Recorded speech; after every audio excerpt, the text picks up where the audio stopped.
Alrighty, buddy. Sorry it's taking me so long to get back to you. Um, so let's talk about the Gambler's Cop today. Do a little lesson on that. So the reason that's a great poem for people with small hands is because you don't need big hands for it. Is don't, because what actually ends up happening with the cop is you have the card poemed kind of like in only half of your poem. Like I can actually cop the card all the way down here if I want to, and it just gives you better cover from this angle, obviously. And then it allows you to do this very nice display of having your finger out like this. So when you go into your pocket, it looks like you took it out, whatever. So it's a nice little display having it in this cop position here. You can actually have your fingers like this free as you go into the pocket, which is a really nice little subtlety. But we're getting a little bit ahead of ourselves here. But it is a really nice poem just to be able to hide a card without having big hands. It's a great poem for that. See, you just hold it anywhere below. Really, you could cop the card even all the way up here.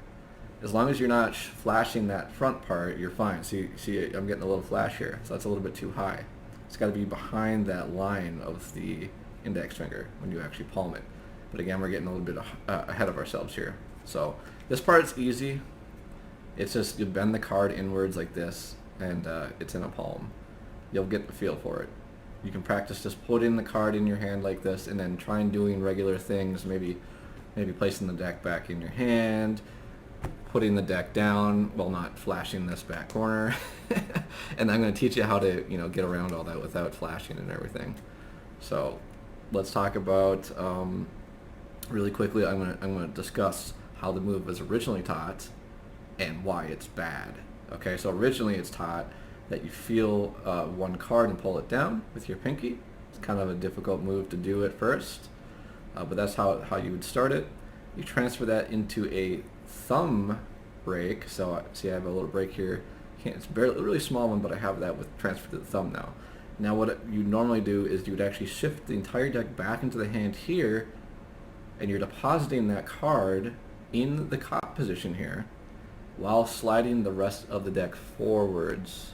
Okay? And then I can cop the card that way. Now that's a very unnatural looking action, especially if you have a square deck. Why am I fidgeting around with the deck, moving it back in my hand and then forwards? These are all unnecessary actions that aren't well motivated with the original teaching of the move. So we're going to go over my subtlety today. It's not, I don't want to call it mine, but this is how I personally do it. And I have taken some advice from others, obviously. Mostly Daniel Madison has some good work on this, and but a lot of this I actually learned on my own from other sleights, other principles and other little break methods and stuff that you just pick up along the way. So let's talk about step one. We need to control the card to the bottom of the deck because that's where we're palming it from. So let's say we selected the 10 of hearts. We'll just use that. So we just have to control it however method we like. So I just use a pass there. Now you'll notice the deck is square now. So if I were to go into getting a palm here, that might look a little bit weird. I mean, I could probably get away with it if I just use misdirection, ask a question, and say some crap while I do that. But you know what? We don't have to even take it that far. We can beat them pretty much 100% mechanically here without needing misdirection. But we're going to have to add another little extra layer of subtlety to this here. So we have a card selected. Let's say it's the 2 of diamonds. We have that card controlled. It's on the bottom now. Okay. Now, if I were to go directly into the move here, it might not look that great because why am I squaring a squared deck? That's the whole point, okay? So instead, we'll control to the bottom using whatever method you like. It's on the bottom. Now, if your deck is square already, we're going to actually have to do something to get the deck unsquared. So a few things you can do. My favorite thing to do is to just give the cards a small little spread like that, and then hold it like this. So all the fingers are on the bottom of the deck, okay? And the thumb's pushing down from the top. Alright? So it's just holding it like this. It's a little bit higher in the hand. So once we have it a little bit messy like this, now we can actually go into covering the move using the messy deck principle. Okay, so we're squaring a deck that's messy. We have a reason to touch the deck, and we're going to hide all the dirty work within this framework. Alright, so another way to get into a messy deck from here is to actually just do a dribble. So this gives the cards a little bit of a dribble. That was actually a little more messy than you would want, so just dribble just very, very small off, like that maybe. Now that works too. Just as an example, you can just kind of double undercut the card to the bottom. That's a really easy one.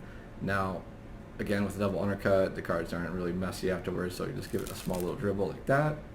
Now we're ready to get into the move. I don't like doing the dribble. I prefer just doing like a little spread like this and then closing it up like that, because you don't want them to be that messy. Just a little bit is perfect like this. So just a little spread. All I'm doing is pushing the cards out a little bit like this, and then doing that in the offbeat when no one's looking while I'm talking to them, okay? And this sets us up for the move now. So the actual mechanics of what's going on here, again, we're kind of holding the deck a little bit higher up in the hand, okay? But all the fingers are on the bottom like this, all right? Index finger contacts the pip of the bottom card. So the pip corner of the bottom card, we're going to put pressure up with the index finger and pressure down with the thumb here. And what will happen is, if we do it right, if we kind of pull down into, diagonally down, so we're not just pulling across this way, but we're kind of going down too. See how that works? It's very easy to do once you get the feel for it, but it's going to take some practice just to do this. It's the easiest part of the move, but you know, it does take a little practice. So if you don't get it right away, don't kill yourself. It might take a couple days, honestly, to get this very basic get ready down. So we're going to pull down and away, and we create a little bubble in this card like this. So you can see the bubble here. This is why we want a messy deck, because I can cover it, you know. Now and again, we don't bubble the card yet, okay? So as this hand comes forwards to come square up the deck, that's when I execute the bubbling procedure. Okay, so we're in this position now, but we have our hand covering it, plus we have a messy deck. Alright, so from here what we're going to do is, as I'm squaring up the front by squeezing the deck like normal, the ring finger will come in and it will touch this card, the bubbled card, and it's actually, as these fingers are squeezing, the ring finger comes in and it actually pushes the card back into the hand like this. Now I'm exaggerating it. See how far I went in? I went in like this. And I pushed it back into my hand. Now it doesn't need to go that far back, but you can. Once you get better at it, that actually is doable. But anyway, so let's just say we have the card controlled. We do a little spread. We get our little bit of mess. Now I come to square it, and I bubble at the same time. Now it is useful to get these fingers out of the way. So that's one thing I forgot to mention. It is a lot easier to do the move if these fingers are brought just kind of away like this. But they have to be covered. If you're going to do that, you need to bring the other hand there to cover it. But you don't want to bring them down like this so everyone can see. Alright, so it's just get them slightly out of the way like this. Okay, that'll make the move a little easier. Really, you can leave your middle finger there too. Just get the ring finger and the pinky finger out of the way. Okay? That'll make that move a little bit easier. Going like that. But we're messy. We're here. I do the pull maneuver as my hand comes over. I get those other fingers kind of out of the way. Sounds like a lot right now. Now, as I'm squaring the front, I push back with the ring finger on the card. And at the exact same time, I move the entire deck back together, so it moves like this. It's hard to show. So I'm pushing it back. The entire deck moves back like this, just a little bit. The more practice you get, though, at bubbling this card and pushing it back with the ring finger, you don't even have to move the deck back. See, like, this is pretty much perfect. I already have it in a cop position. I don't need to shift the cards backwards and then forwards again. This is the problem with the Gambler's Cop that I have.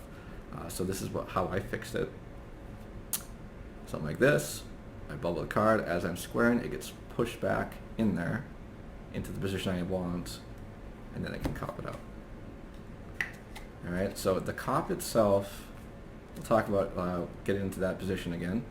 So just for demonstration purposes, I'm not going to necessarily leave the cards messy every time, but you should. But if you just want to practice the move, you can leave them square. Just practice this pull down maneuver, or excuse me, the bubble maneuver. And then practice pushing the card back using your ring finger like this into the hand.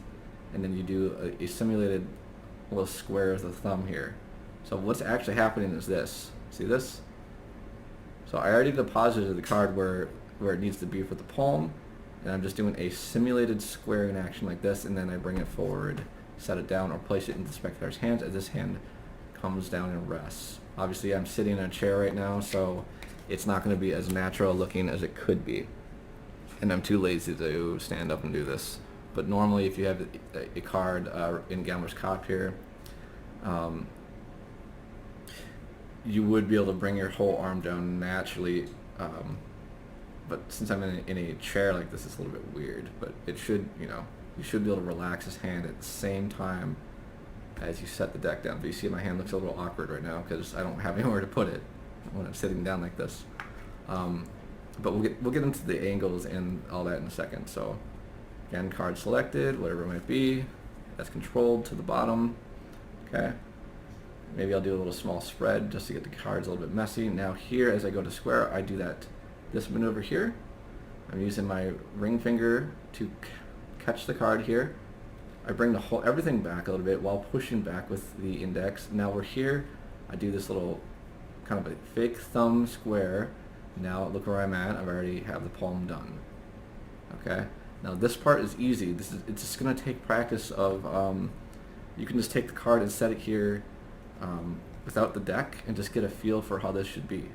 Okay, so just take the card without the deck or anything, place it below this line of your index finger, so you can cop a card here, you can cop a card here, cop a card here. It doesn't really matter because the angles are covered in a different way. You're not using necessarily your hand and your fingers and stuff to cover this. It's just the angles. It's the innate built-in angles that help you here. So yeah, you can do this brilliant display where you have your thumb and your index finger completely free. You can go into your pocket and then grab the card, and it's a really nice, very subtle and fooling palm.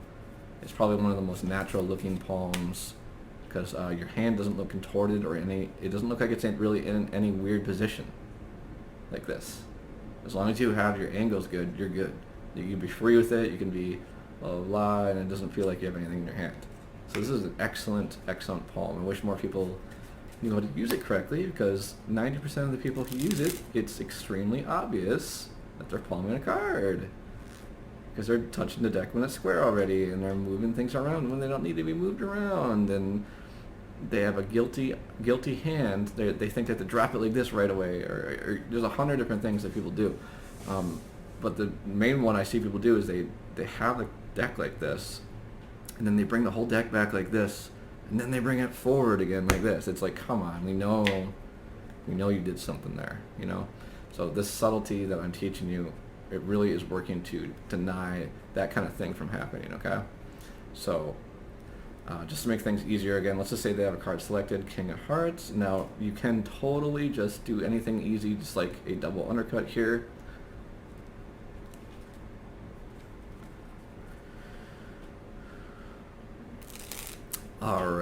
Alright, so again, just to clarify, let's say they have a card selected. Now again, you can use any control that you want, any control method that you like here. Just get the cards nice and squared up, and then I like to, you can just do a double undercut even, control to the bottom. So probably one of the easiest ones that you could do for a control for this is just to do a double undercut. So you have them say stop, the card that's above the right hand, or excuse me, so the card in your right hand packet is going to be controlled to the bottom because I have a break below it instead of above it. So when I do the double undercut, it cuts it to the bottom, just like so. So if I were to do a regular double undercut, it would be this card, right? Now I'll get a break above this card, and that will control it to the top, right? But we want to control it to the bottom, so you could still have them touch it or whatever, and it could be this, but then as you close it up, you just want to make sure you get a break below this card, not above it. So you could push it off like this and just get a pinky break under it, and then close up the spread. Or you can just kill two birds with one stone, have them touch a card, and then you just show them that card from this side. Go ahead and close it up, everything's squared up, and then you just do the double undercut, and you have control to the bottom. So that is how I'd recommend you practicing getting into it. And then obviously from this move, you're pretty square at the end. So again, I just kind of like to add in this little bit of a whatever thing in the offbeat when nothing's really happening. Then I go to square it, I bring it back and using my ring finger, and then I have it in cop. That was a pretty bad example, but again, let's just say this is the card that we controlled up the bottom. I'll go ahead and leave the deck a little bit messy. Go ahead, and as I'm squaring, I actually have the palm done already. So yeah, these are not very beautiful looking ones, I'm sorry. But hopefully you're understanding the principle. So boom, it gets there, it gets controlled to the bottom. Now, we could leave it a little bit messy like this and then actually do the bubble maneuver here while we actually square up the deck, and now that's perfectly reasonable as well. Alright, I have it in cop. So, hopefully that all makes sense. Now let's talk about the angles of the actual cop itself, and I'll briefly go over everything again at the end here. So, you can just sit here and work on this maneuver like this with a squared up deck. And you come in, you move the deck back into position and then forwards. You can practice doing the move like that if you want, but I do not recommend you do the cop that way. It will be a lot more difficult, but worth the extra mile to learn how to do this in the square up action. So again, bubbling, feeling it with the the ring finger. Push it back with the ring finger like that as you square up everything. Now I just have this great cop position here. Okay, it's super deceptive. It doesn't feel like I moved anything around or I'm messing around with the cards at all, or hopefully it doesn't. But in person, when you're talking and doing all your pattern stuff, it's so well covered. It's amazing actually. So let's talk about the actual angles here for the cop. So once we get it into cop, again, we just want to make sure that it's below this line of the hand here. If the cop, you can't cop a card like this because obviously they'll see it, right? You can't even cop it here because then this edge will poke out. So you need to have it at least down to here to really get away with it. But honestly, the deeper the better.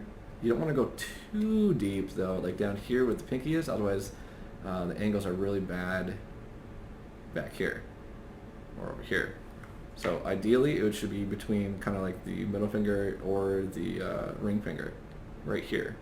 In between the middle finger and the ring finger is like the ideal spot. And then you can do this really cool display I was talking about where you kind of do this little pinch thing, and you go back into your pocket, and you pull out whatever card. Sorry, I can't do it right now because I'm sitting down.